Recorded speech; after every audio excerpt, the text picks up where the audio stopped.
কৃষকরা টাকাটা ঠিক মতো পাচ্ছে কিনা ওটা এনশিওর করতে হবে। মধ্যস্বত্বভোগীরা যেন টাকাটা নিয়ে না যায়। আমাদের সময় দেখা যায় যে বেশিরভাগ মধ্যস্বত্বভোগীরা টাকা পাচ্ছে, কিন্তু আমার কৃষক টাকাটা পাচ্ছে না। দুই কলেজের শিক্ষকরা রয়ে গেছে, তারাও কিন্তু আলাপ করে এই সমস্যাটা সমাধান করতে পারে।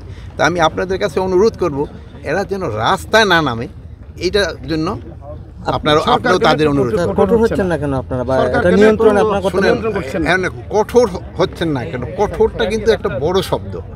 আবার কঠোর হলে আপনারাই বলবেন যে এরা কোন ইসের আসলো, এই আগের মতোই হয়ে গেছে, দিয়ে আগের মতোই কঠোর হয়ে গেছে। আপনারা কি চান যে আমরা এখানে লেথাল ওয়েপন ইউজ করবো? আমরা তো চাচ্ছি না কোনো অবস্থায় আমার ছাত্র ভাইয়ের উপরে কোনো ধরনের লেথাল ওয়েপন ইউজ করবো। আমরা চাচ্ছি যে আলোচনার মাধ্যমে যদি সমস্যাটা সমাধান হয় ওটা ভালো, শান্তিপূর্ণভাবে সমাধান। এটা আমার এই ছেলে, আমার এই ভাই, এরা আমি কার উপরে এই মানে কঠোর হব?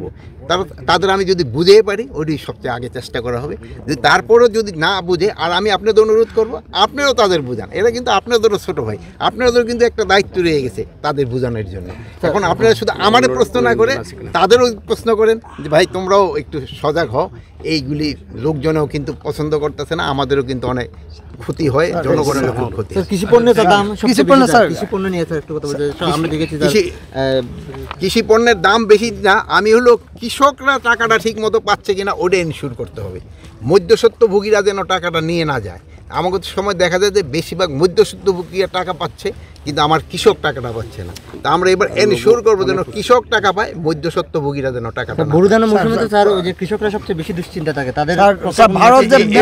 এবার কোনো দুশ্চিন্তার থাকার কোনো কারণ নেই, এবার কোনো দুশ্চিন্তা কারণ নেই।